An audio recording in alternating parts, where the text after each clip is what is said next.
नमस्कार दोस्तों, आज आपके सामने दो शख्सियत हैं, उनताराम जी गोदारा और नईम जी घोटिया। मेरा निवेदन रहेगा उनताराम जी से कि कृपया आप स्वयं अपना परिचय दे दें, ज़्यादा बढ़िया रहेगा।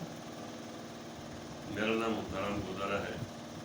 मैंने ग्रेजुएशन करने के बाद में मैं आर्मड फोर्सेज मेडिकल कॉलेज में गया और वहाँ पे पैथोलॉजी की ट्रेनिंग की। ट्रेनिंग करने के बाद में वहाँ पे पैथोलॉजी का जो सब्जेक्ट था वो फर्स्ट ईयर स्टूडेंट्स MBBS वालों को। आपकी जन्मतिथि बताइए और आयु बताइए। मैं वैसे सरकारी डॉक्यूमेंट में तो मेरी आयु है 15 जून 1948, लेकिन पहले ऐसे ही लिख दिया करते थे तो 2 साल कम करके लिख दी। वैसे मेरा 1946 है, यानी कि आज़ादी से पहले के मशीन हो आप। तो कितने साल के हो गए? नियर अबाउट 82 हो गए। 82 ईयर्स के हैं। और दोस्तों, आपको आश्चर्य होगा कि जब हम घूमने जाते हैं तो इनके कदम हमसे आगे होते हैं। तो सर, कई बार आपसे बातें होती हैं, बहुत सारी बातें ऐसी हुई, मुझे लगा कि दोस्तों के साथ शेयर करनी चाहिए। एक वो जो वाक़या आप बताया करते हैं, एक मुर्दा जिंदा हो गया, वो मामला क्या था, वो बताइए। वो मामला इनिशियली क्या था कि मैं वार्ड में था। कहाँ तो की बात है? ये कमांड हॉस्पिटल पूना की है। अच्छा। तो कमांड हॉस्पिटल पूना में एक ऐसा एक्यूट मेडिकल वार्ड है जहाँ पे मेडिकल स्टूडेंट्स को उन मरीजों से हर प्रकार के डायग्नोस की सुविधा मिलती है। अच्छा। यानी कि एक एक पेशेंट के पास में 10-10, 12-12 बीमारियाँ हैं। अच्छा। एक एक पेशेंट जो है 16 और 20-20 बिल्लों पे लेटा हुआ है। अच्छा। और डॉक्टरों की सर्विस की बजाय, पढ़ाई की बजाय उनकी हॉस्पिटल की सर्विस ज़्यादा होती है। अच्छा। तो मतलब उनको सिर्फ और सिर्फ वेंटिलेटर मान लो या ज़बरदस्ती जिंदा रखा गया था। अच्छा। कि किसी हालत में ये मरे नहीं। मरे नहीं, रिवाइव हो जाए, सर्वाइव हो जाए। तो जो आर्मी मेडिकल कोर में क्या होता है कि रात को ड्यूटी के लिए एक मेडिकल ऑफिसर होता है, वो पूरे हॉस्पिटल का इंचार्ज होता है। जहाँ भी कोई इमरजेंसी केस आता है या कोई वार्ड में पेशेंट सीरियस हो गया तो उसको जाकर के वो अटेंड करता है। लेकिन जहाँ एक्यूट मेडिकल वार्ड था, जैसे कि पूना स्टेशन जो है थोड़ा हिली एरिया है, तो ऊपर में था वो। अच्छा। और जहाँ डॉक्टर रेजिडेंस था उससे दूर था। अच्छा। तो डॉक्टर जाने से पहले पेशेंट को चेक करके 2-3 डेथ सर्टिफिकेट साइन कर देता था। अच्छा। बिना नाम के और बिना टाइम के। अच्छा, ताकि उनको रात को आना नहीं पड़े। उनको रात को आना नहीं पड़े। अच्छा। अच्छा। तो वहाँ जो नर्सिंग असिस्टेंट या बोलो या कंपाउंडर बोलो, जो रात को ड्यूटी पे वहाँ रहता था, अच्छा। उसको ये इंस्ट्रक्शन रहता था कि पेशेंट का BP प्लस ये सब देखो और उसके बाद में आधा घंटा वेट करो। अगर आपको कोई ऐसा सेंस मतलब कुछ आभास नहीं होता है कि पेशेंट जिंदा है, तो आप उसको आधा घंटा वेट करके उसको प्लगिंग कर दो रुई से नाक में और बाद में मर्चुरी में छोड़ के आ जाओ। मोर्चरी में छोड़ दो। मर्चुरी में छोड़ के आ जाओ और टाइम भर दो। तो मिलिट्री में ऐसा सिस्टम है कि जब भी कोई आदमी मरता है, चाहे वो हॉस्पिटल मरे, चाहे बैटलफील्ड में मरे, कहीं भी मरे, अच्छा। उसको इमीडिएट आर्मी हेडक्वार्टर नोटिफाई करना पड़ता है। अच्छा। अच्छा। तो नोटिफाई करने से आर्मी हेडक्वार्टर को ये पता लग जाएगा कि उस यूनिट में, उस जगह में इस सैनिक की मृत्यु मौत हो गई है। और उसके बाद में वो क्या करेंगे कि उसके नेक्स्ट ऑफ किन यानी कि रेजिडेंशियल एड्रेस पे इंफॉर्मेशन दी जाएगी कि फला तार भेजते थे पहले। हाँ, कि ये हो गया है, तो उनके घरवालों को मौत की खबर दे दी जाती है। तो ऐसा ही एक पेशेंट था जो डिफेंस सिक्योरिटी कोर का आदमी था। अच्छा। वो वहाँ पे कम से कम 6-7 साल से एडमिट था। 6-7 साल से एडमिट था। अच्छा। तो उसको जब ऐसी पोजीशन आई तो उसने डॉक्टर को फ़ोन किया कि पेशेंट की पल्स भी नहीं है, रेस्पिरेशन भी नहीं है और हार्ट बीट भी नहीं है, तो आधा घंटा हो गया है। तो बोला ठीक है, टाइम भर दो और मोर्चरी भेज दो। मोर्चरी में भेज दो। तो मोर्चरी वहाँ से नीचे पड़ती थी खड्डे में, अच्छा। और वार्ड जो था वो ऊपर है, हम्म। हिली एरिया में है। तो रात में वहाँ पे एक स्वीपर और एक कंपाउंडर या नर्सिंग असिस्टेंट ड्यूटी पे रहते थे। तो वो दोनों लेकर के उस डेड बॉडी को मर्चरी में गए।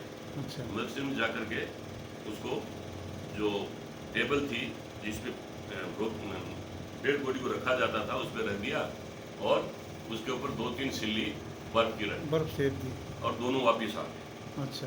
उसके एक आधा घंटा बाद में एक दूसरे पेशेंट के साथ में वही हुआ, अच्छा यानी वो भी क्लिनिकली डेथ हो गई। यानी कि एक तो बायोलॉजिकल डेथ होती है और एक क्लिनिकल डेथ होती है।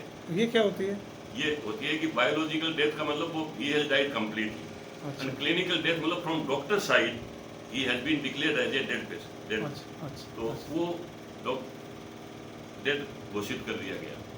तो डॉक्टर को इन्फॉर्म किया, बोले या तो आप आगे देख लो। बोला नहीं, जैसा पहले उसके साथ क्या था वैसे ही करो। इसके साथ कर दो। तो आधा घंटा उसका भी वेट किया, फिर बीपी, हार्ट बीट सब देखा, रेस्पिरेशन देखा, नहीं मिला तो उसको भी उठा के वहीं ले गए। अच्छा जब वो नीचे उस मर्चर में पहुंचे, उसका दरवाजा खोला तो जो पहले वाले पेशेंट के ऊपर से सिलियां नीचे गिर रही थी अच्छा और उसका पेट हिल रहा था। अच्छा तो जो स्वीपर जो था वो थोड़ा डरपोक आदमी था। और यूजुअली हम लोगों के हिंदू मैथोलॉजी में बोलता है कि मरा हुआ आदमी जो है भूत भी बन जाता है। हाँ वो तो उसने उसको भूत के रूप में ले लिया एंड ही बिकेम अनकॉन्शियस। वो बेहोश हो गया वहीं पर। वहीं पे।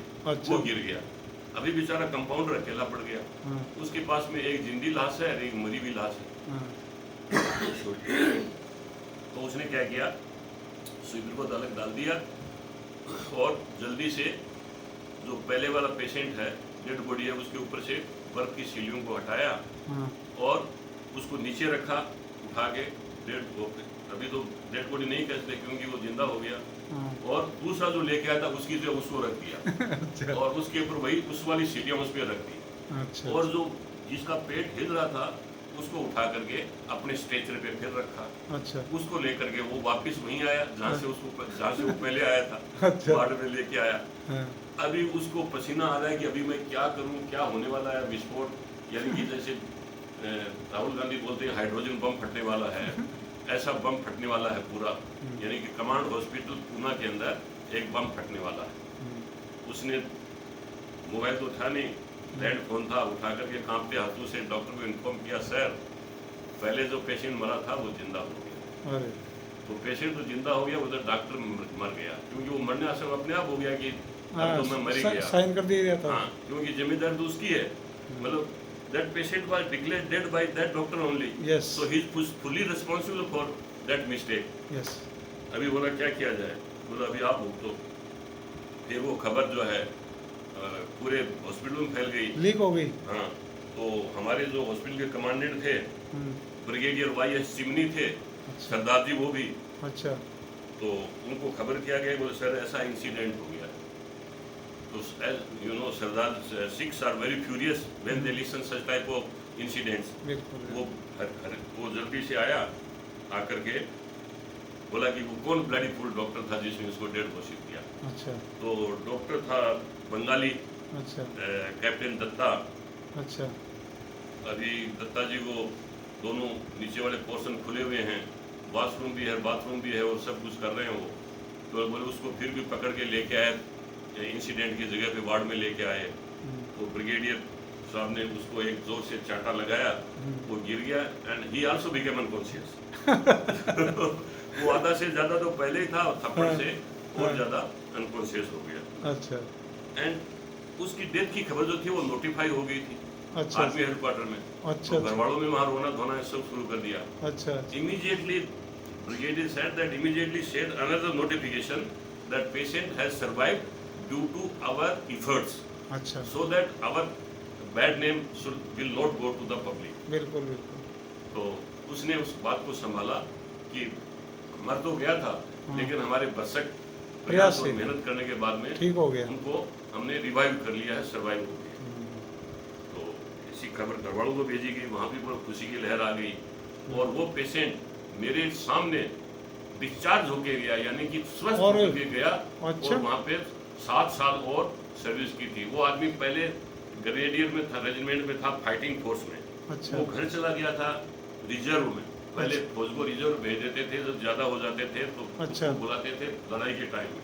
अच्छा अच्छा तो वो घर पे काम था नहीं, तो वो डिफेंस सिक्योरिटी फोर्स में भर्ती हो गया। अच्छा वो कोर क्या होती है, वो जो रिटायर या जो रिजर्व जाते हैं उन आदमी की फौज होती है। अच्छा अच्छा और उनका काम क्या होता है, बड़े बड़े डिपो है या एयरपोर्ट है उनके ऊपर, जैसे आज CSF BSF कर रही है, वो काम डिफेंस सिक्योरिटी फोर्स करती थी। अच्छा उसमें उसने सर्विस की और वो अपने घर पे गया और हम सब लोगों को उनको बहुत अपने तहे दिल से धन्यवाद देके गया।